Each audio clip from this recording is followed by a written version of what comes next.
नमस्कार दोस्तों, stock India YouTube channel आपका हार्दिक स्वागत करता है। आप देख रहे हैं स्टॉक इंडिया यूट्यूब चैनल। यदि आप पहली बार चैनल पेज को विजिट कर रहे हैं तो चैनल को सब्सक्राइब जरूर कर लें। सब्सक्राइब कर बेल आइकन को हिट कर लें और ऑल को जरूर सेलेक्ट कर लें ताकि नए वीडियो का नोटिफिकेशन आपको पहुँचता रहे। और मित्रों, बात करेंगे इस वीडियो में लेटेस्ट ब्रेकिंग न्यूज की। और अभी तरोताज़ा लेटेस्ट न्यूज आते हुए देखने को मिल रही है और चर्चा कर लेते हैं कि आज की ब्रेकिंग न्यूज इस वक्त की सबसे बड़ी खबर है वो देखने को मिल रही है। और आईटी सेक्टर की दिग्गज कंपनी पर ब्रेकिंग न्यूज आते हुए देखने को मिल रही है। बात करेंगे विप्रो की। और आईटी सेक्टर की दिग्गज कंपनी विप्रो पर ब्रेकिंग न्यूज बड़ी अपडेट आते हुए देखने को मिल रही है। तो चर्चा कर लेते हैं कि विप्रो पर अब कौन सी बड़ी न्यूज आते हुए देखने को मिल रही है। तो वैसे तो Q4 रिजल्ट का सेशन चल रहा है और कंपनियां अपने Q4 रिजल्ट्स है वो पेश कर रही हैं। तो इसी Q4 के रिजल्ट के साथ आज देखें तो विप्रो के आज बोर्ड ऑफ डायरेक्टर्स की जो मीटिंग रखी गई थी उस मीटिंग में आज बड़ा अप्रूवल देखने को मिल रहा है। और बोर्ड ऑफ डायरेक्टर्स ने ये बाई बैक का अनाउंसमेंट कर दिया है। और आज शेयर होल्डर्स के लिए एक बड़ी खबर देखने को मिल रही है। और विप्रो पर इस वक्त की बड़ी खबर है कि Wipro to considered share buy back on April 27 along with Q4 results. और आज बोर्ड ऑफ डायरेक्टर्स की मीटिंग में एक डिसीजन लिया गया कि 27 अप्रैल को बोर्ड की जो मीटिंग होने वाली है Q4 के रिजल्ट्स है उसमें अप्रूवल होंगे। साथ ही इस Q4 के रिजल्ट के अप्रूवल के साथ ही बाई बैक का अनाउंसमेंट भी आज बोर्ड ऑफ डायरेक्टर्स में लिया गया है। और आज इस शेयर होल्डर्स के लिए एक बड़ी खबर देखने को मिल रही है। तो आ जाते हैं हम अपने विप्रो के न्यूज पर। और जो आज अभी लेटेस्ट ही जो NSE और BSE की जो साइट पर उपलब्ध जो सूचना है और कंपनी के जो बोर्ड ऑफ डायरेक्टर्स की आज जो मीटिंग रखी गई थी उस बोर्ड ऑफ डायरेक्टर्स ने ये बाई बैक का अप्रूवल प्रपोजल रखा है। तो आप इसमें देख पा रहे होंगे जो लेटर्स जो अभी NSE और BSE पर अपलोड किया गया है। Board of directors to considered proposal for buy back of equity share, यानी बोर्ड ऑफ डायरेक्टर्स ने बाई बैक का प्रपोजल है आज के जो मीटिंग थी उसमें रखा था।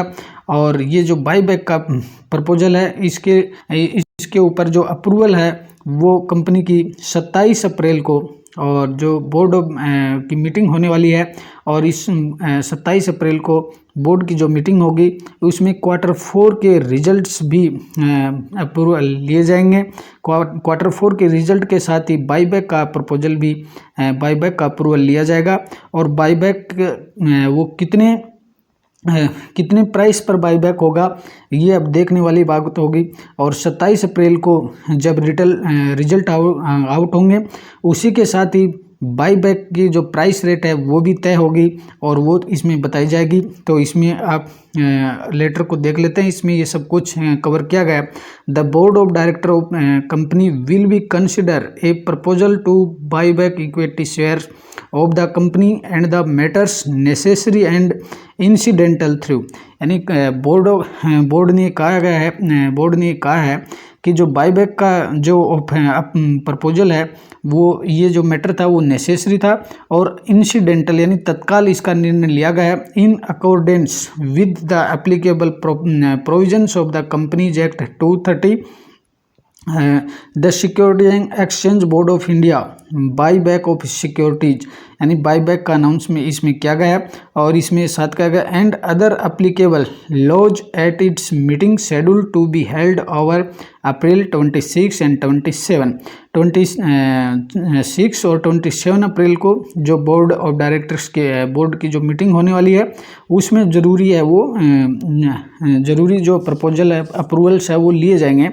और फिलहाल कंपनी ने इसके सिर्फ जो बाईबैक का अनाउंसमेंट किया है, बाईबैक का प्रपोजल इसमें रखा है। आज की जो बोर्ड की मीटिंग थी उसमें केवल बाईबैक का प्रपोजल रखा गया। इस पर जो अप्रूवल है वो शेयर होल्डर्स का वो 26 और 27 की जो अप्रैल को जो मीटिंग होने जा रही है उसमें बाईबैक पर जो प्राइस रेट होगी कि किस प्राइस रेट पर बाईबैक होगा उसका अनाउंसमेंट अगले बोर्ड मीटिंग में किया जाएगा। और यदि आज विप्रो के Q4 के रिजल्ट की बात करें तो इसमें 27 अप्रैल को है वो अपने 27 अप्रैल को Q4 के रिजल्ट वो पोस्ट करने वाला है। और यदि बायबैक की अपन शेयर पर स्टॉक्स पर एक्शन की बात करें तो 21 अप्रैल शुक्रवार के सेशन में 1.5% तक की तेजी देखने को मिली थी। और HCL, इन्फोसिस और TCS जैसी बड़ी कंपनियों के Q4 के रिजल्ट है वो आ रहे हैं। तो Q4 के जो रिजल्ट है इन्फोसिस के अपने देखें, इन्फोसिस के रिजल्ट है वो काफ़ी हद तक प्रभावित हुए हैं। और उस लिहाज से देखें तो इनमें निचले स्तरों से और IT सेक्टर में फिर से एक खरीदारी देखने को मिली है।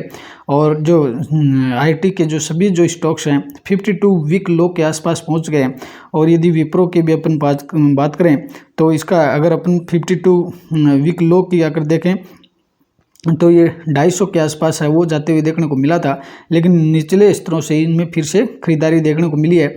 और यदि लास्ट 5 डे की अपन बात करेंगे तो पिछले 5 दिनों में स्टॉक्स में 3.5% का रिटर्न इसमें देखने को मिला है।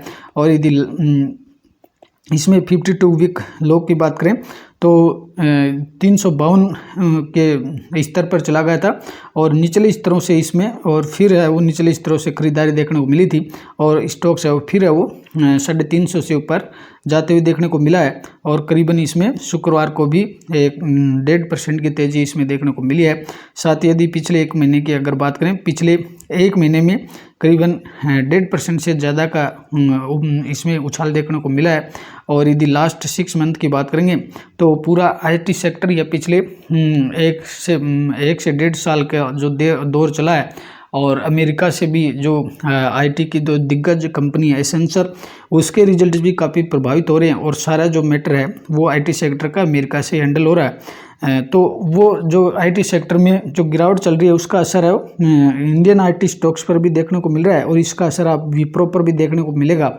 और पिछले 6 महीनों में स्टॉक्स अब भी है वो 4 से 5% है वो डाउन ही देखने को मिल रहा है। और यदि लास्ट इस 1 ईयर की बात करेंगे और तो पिछले जनवरी से लेकर के जनवरी 23 से अब तक की बात करें तो स्टॉक है वो 6.5% है वो डाउन हुआ है।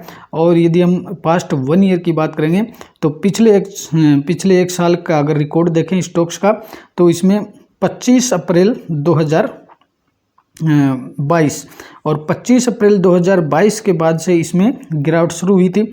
और 25 अप्रैल बाद का जो लेवल था स्टॉक था उस अप्रैल 22 में और 550 से ऊपर ट्रेंड कर रहा था। उसके बाद से इसमें बड़ी गिरावट देखने को मिली है और स्टॉक्स है इस 1 साल के पीरियड के दौरान और 30% तक का वो क्रैश होते हुए देखने को मिला है। और ये जो क्रैश है केवल विप्रो में नहीं है, IT की जो सभी दिग्गज कंपनियां हैं, TCS की बात कर लें, इन्फोसिस की बात कर लें, HCL की, टेक महिंद्रा और यहाँ तक कि अमेरिका से जो वर्ल्ड की सबसे बड़ी IT कंपनी है एसेंचर, उसकी भी यही हालत चल रही है। तो ओवरऑल ये पूरे सेक्टर में ही ये डाउनफॉल का है वो दौर चल रहा है। और इसमें जब फेड के द्वारा जो इंटरेस्ट रेट हाइक वाला जो है इन्फ्लेशन का मुद्दा है, मंदी का माहौल है, तो धीरे धीरे जब ये ख़त्म होते हुए देखने को मिलेंगी तो IT सेक्टर में फिर से एक रिकवरी मोड पर आएगा और तब विप्रो में भी एक आपको बड़ी तेज़ी देखने को मिलेगी और स्टॉक्स है वो अपने पिछले रिकॉर्ड को तोड़ भी सकता है। और यदि ये लास्ट 5 ईयर की बात देखें तो कंपनी बहुत ही मजबूत है, बेहतर कंपनी है, बहुत ही बड़े रिटर्न्स मिले हैं। और लास्ट 5 ईयर की बात करेंगे तो इस लास्ट 5 ईयर में स्टॉक्स में 77 या यूँ कहें कि 80% का रिटर्न पिछले 5 सालों में देखने को मिला है। और पिछले 5 सालों में इस दौरान कई बड़ी घटनाएं भी होते देखने को मिली है। बीच में आपको इस 5 साल के पीरियड में आपको कोरोना काल का दौर भी देखने को मिला है। और कोरोना जो काल है ये अपन देख रहे हैं कि इसमें कोरोना काल में भी बड़ी गिरावट है यहाँ देखने को मिली। स्टॉक उस समय भी 30 से 50% तक क्रैश हुआ था। तो उस दौर के बाद भी बड़ी रिकवरी स्टॉक्स में हुई है। और अब जो फिलहाल जो तो चल रहा है ये दौर तो एक रिकवरी का दौर आप कह सकते हैं इसको। इसके बाद में बड़ी तेजी IT में देखने को मिलेगी। तो इसमें कोरोना काल के बाद में भी स्टॉक्स में रिकवरी हुई है और ऐसा नहीं है कि अब विप्रो है वो पुराने दौर की बात हो गई। इसमें फिर से है वो तेज़ी देखने को मिलेगी।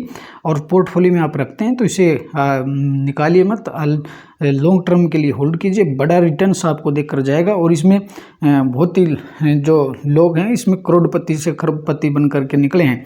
और यदि अपन ऑल टाइम की, अगर इसके ऑल टाइम की हिस्ट्री की बात करें कंपनी की, और जब कंपनी आपको NSE और BSE पर लिस्ट हुई थी, बात करें थी 1 जून 1999 से, तो वो दौर था 1 जून 1999 का, जब स्टॉक्स मात्र है वो 8 से 10 रुपये के आसपास ट्रेंड कर रहा था। और इन 10 से 15 वर्ष का जो पीरियड है इसमें स्टॉक्स ने बहुत ही बड़े रिटर्न्स इस दौर में दिए हैं। और आप देखें कि 21 के बाद में, कोरोना काल के बाद में स्टॉक्स में बड़ी रिकवरी हुई थी। उस समय स्टॉक्स का करीबन 40 से 50% तक क्रैश हुआ था। लेकिन क्या विप्रो, TCS, इन्फोसिस ख़त्म हो गए? नहीं, उनमें सभी में एक बड़ी रिकवरी देखने को मिली है। और ये जो रिकवरी है कोरोना काल के बाद में, इसमें स्टॉक्स में एक पुराने लेवल को तोड़ दिया था इसने। तो एक बार फिर जब IT मोड में रिकवरी का टाइम होगा और रिकवरी का दौर होगा, तो ये अपने पुराने लेवल को तोड़ करके नए लेवल्स भी बनाएगा। और यदि ऑल टाइम में देखें तो अब तक इसने करीबन 2500% से ज़्यादा का रिटर्न इसने दिया है। और यदि उस ज़माने में 10 वर्ष पहले अगर किसी ने इन्वेस्टमेंट किया होगा, तो आज इन बड़ी बड़ी गिरावटें हैं, जो 2008 की क्राइसिस भी अब देख सकते हैं, और कोरोना की क्राइसिस भी देख सकते हैं, और प्रेजेंट का जो दौर चल रहा है उसको भी अगर इनको काउंट करें, उसके बावजूद भी स्टॉक्स है करीबन 2500% का रिटर्न दे रहा है। तो मात्र इसने 10 साल, 5 साल और 15 साल के पीरियड पहले जिसने भी इसमें पैसा लगाया होगा, बहुत बड़ा रिटर्न सब तक उनको मिला है और आगे भी इसमें मिलते रहेंगे। और इसमें जो पैसा किस तरह से बना है कि जो कॉरपोरेट एक्शन होते हैं इसमें डिविडेंड मिल गया, बोनस मिल गया, स्प्लिट मिल गया। तो ये जो अगर हम लॉन्ग टर्म के लिए स्टॉक्स को होल्ड करेंगे तो ये सभी चीज़ें हमें इसके साथ स्वतः ही मिलती जाएंगी। बोनस, स्प्लिट का फ़ायदा है वो आपके पोर्टफोलियो पर all time green, ever green जिसको कहते हैं, वो देखने को मिलेगा। आप बरसते आप इसे 5 से 10 साल के लिए होल्ड करके देखिए, उसके बाद में इसकी ताकत देखना आप। और यदि अपन कंपनी की बात करें तो विप्रो IT सेक्टर में की दिग्गज कंपनी है।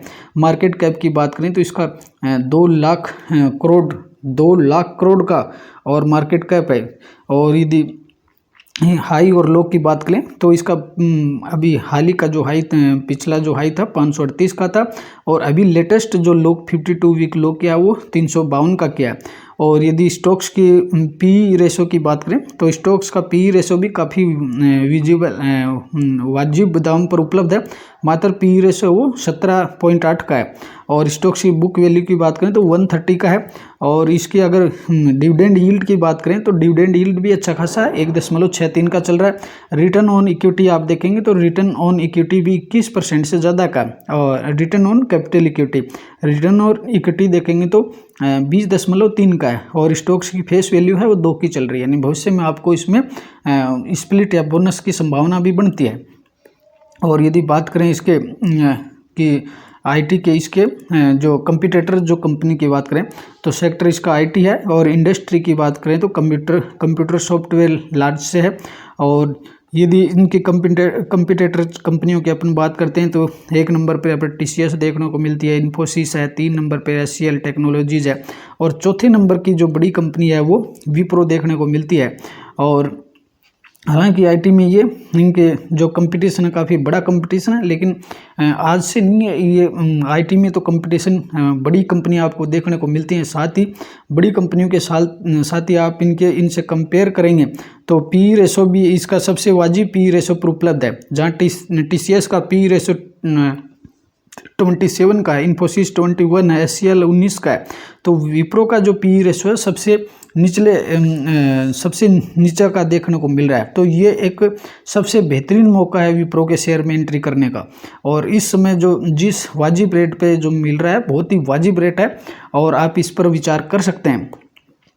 और यदि क्वार्टरली रिजल्ट्स की बात करेंगे तो क्वार्टरली रिजल्ट्स भी बहुत ही शानदार देखने को मिल रहे हैं। कंपनी की अगर रेवेन्यू की बात करें तो सितंबर 21 से लेकर के और दिसंबर 22 यानी पिछले क्वार्टर 3 की अपन बात करें तो वहीं तक देखेंगे तो अगर बड़ा शानदार रेवेन्यू रहे हैं, जहां इसमें 19,000 करोड़ का है, 20,000 करोड़, 20,000, 21,000, 22,000, और पिछला जो क्वार्टर है इसमें 23,000 करोड़ का आते हुए देखने को मिला था। और यदि इसमें देखें तो पिछले यहाँ इस सितंबर 22 और इसमें 20 से और 22 के दौर में आपने कोरोना काल भी देख लिया, और कोरोना काल के बावजूद भी इसमें बड़ा एक रेवेन्यू कंपनी ने हासिल किया, जहाँ 21,000 करोड़ 22,000 करोड़ का रेवेन्यू कंपनी को आ रहा है। और दिसंबर 22 के क्वार्टर में वो अब तक का सबसे हाईएस्ट रहा, 23,000 करोड़ का रेवेन्यू रहा है। और कंपनी की अगर ओपीएम की बात करेंगे, ऑपरेटिंग प्रॉफिट की भी बात करेंगे, तो ऑपरेटिंग प्रॉफिट भी आपको बढ़ते हुए मोड में मिलेगा। 21, 20, 18, 17 और 20 का देखने को मिल रहा है पिछले क्वार्टर में। इस क्वार्टर के लेटेस्ट रिजल्ट आपको 27 अप्रैल को मिलेंगे। और यदि नेट प्रॉफिट की भी बात करें तो कंपनी का जो कंपनियां जिनका मार्केट कई ऐसी कंपनियां हैं जिनके मार्केट कैप के बराबर तो इसको नेट प्रॉफिट होता है। तो नेट प्रॉफिट की बात करें तो जहां पिछले क्वार्टर में 2,931 करोड़, 3,972 करोड़, 3,000 करोड़, 2,500 करोड़, 2,600 करोड़, और पिछला क्वार्टर 3 की बात करें तो उसमें 3,000 करोड़ से ज़्यादा का कंपनी को नेट प्रॉफिट हुआ है। ईपीएस की भी अगर बात करें तो ईपीएस भी है वो बढ़ते हुए मोड में मिलेगा, 5.35, 5.42, 5.63, 4.68, 4.85। और ये जो पिछला जो क्वार्टर था 23 में, इसमें 5.56 का पी रेशो ईपीएस देखने को मिल रहा है। तो कंपनी का जो अगर हर फैक्टर पर देखेंगे तो बड़ा बहुत ही शानदार डाटा देखने को मिलते हैं। और यदि अगर कंपनी के पीएनएल की बात करें, प्रॉफिट एंड लॉस की भी बात करेंगे, तो कंपनी का मार्च 18 से आप देखेंगे तो कंपनी का जो रेवेन्यू है 54,400 करोड़, यानी पीएनएल पूरे 12 माह का डाटा है। अभी जो पिछला डाटा देख रहे थे वो क्वार्टरली डाटा देख रहे थे, तो ये पूरे अगर 12 माह की यानी पूरे वित्त वर्ष की बात करें तो 18 का देखें तो 54,000 करोड़, मार्च 19 में 59,000, मार्च 20 में 61,000 करोड़, और 21 में आपको 61,900, मार्च में 20,000 करोड़ की बड़ी जंप देखने को मिल रही है, करीबन 80,000 करोड़।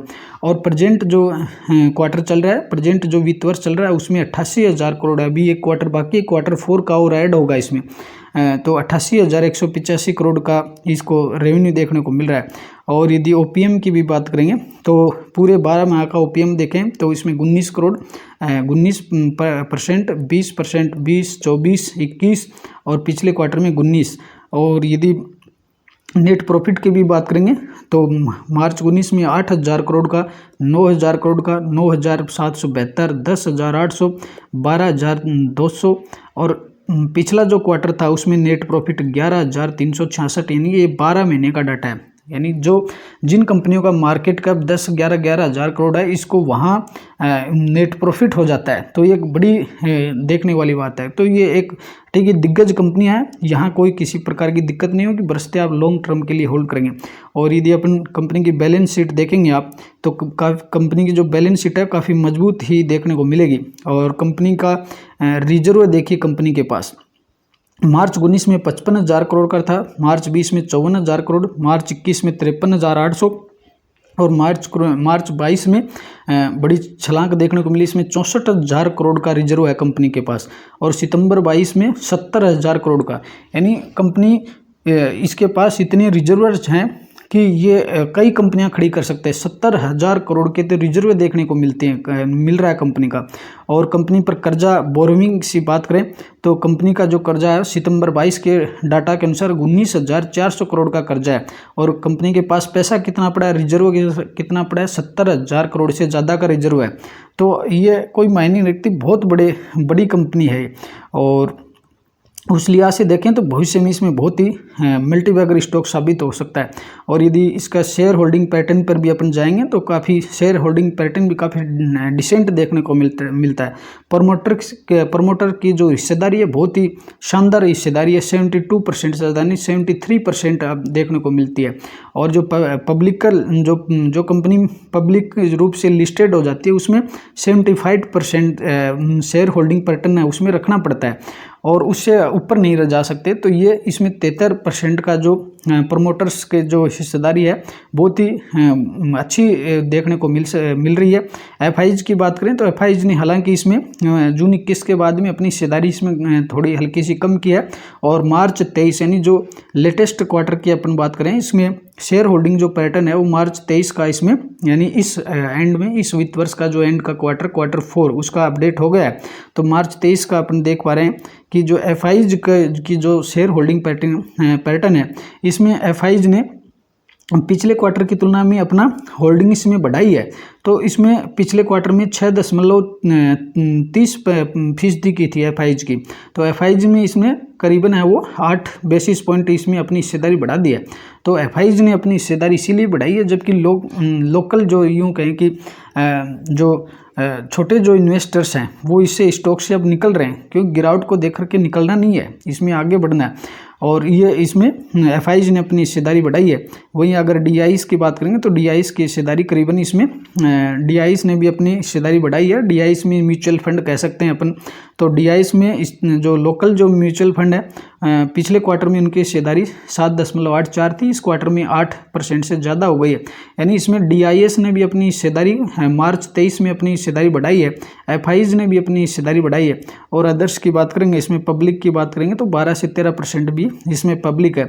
तो ये आपको जान करके एक बड़ा रोचक तथ्य आपके सामने रख रहे हैं कि जहाँ एफआईज ने अपनी हिस्सेदारी क्वार्टरली बढ़ाई है, डीआईएस ने बढ़ाई है, और पब्लिक है यहाँ से पब्लिक का जो हिस्सेदारी है वो कम हुई है। ये एक बड़ी विडंबना है। जब स्टॉक्स नीचे जाता है तो पब्लिक उसमें से बाहर निकलती है, और जब स्टॉक्स नीचे जाता है, नीचे लो पर जाता है, तो वहाँ से एफआईज और डीआईएस है वो खरीदारी करनी शुरू करते हैं, अपनी होल्डिंग्स बढ़ाते हैं, जबकि पब्लिक है वो अपनी होल्डिंग्स कम करती है। तो ये एक रोचक तथ्य है, इसको समझना चाहिए। और यदि अपन इसमें म्यूचुअल फंड्स की डीआईएस की हिस्सेदारी की बात करें तो डीआईएस की 8% है, उसमें एलआईसी की हिस्सेदारी है वो 4.5% के आसपास देखने को मिलती है। और इसके अलावा एसपीआई का जो अपॉर्चुनिटीज जो एसपीआई जो फंड है उसकी हिस्सेदारी भी करीबन 1% से ज़्यादा को देखने को मिल रही है।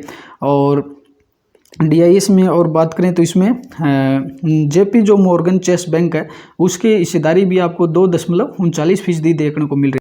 इनकी हिस्सेदारी कितनी है इसमें 2.39% देखने को मिल रही है। और ये भी रोचक तथ्य है, जेपी मॉर्गन ने भी इस क्वार्टर में अपनी हिस्सेदारी बढ़ाई है, जहां पिछले क्वार्टर में हिस्सेदारी थी 2.37% थी। तो यहाँ जेपी मॉर्गन ने बढ़ाई है, एफआईज ने बढ़ाई है और डीआईएस ने बढ़ाई, केवल पब्लिक ने अपनी हिस्सेदारी कम की है। तो ये एक बड़ा रोचक तथ्य, इसे समझना चाहिए। जब भी स्टॉक 52 भी लो में चलता है, लो पर चलते हैं, तो वहाँ खरीदारी होनी चाहिए। जबकि पब्लिक है वो उल्टा काम करती है हमेशा, वो पब्लिक इस दौरान स्टॉक से निकलती है। तो यही एक बड़ा पैसा बनाने का यही एक राज है जो पब्लिक के से काफ़ी समझ से परे है। तो इस तथ्य को आप समझे। तो मित्रों, आशा करते हैं वीडियो आपको काफ़ी पसंद आया होगा, आपको हेल्पफुल लगा होगा।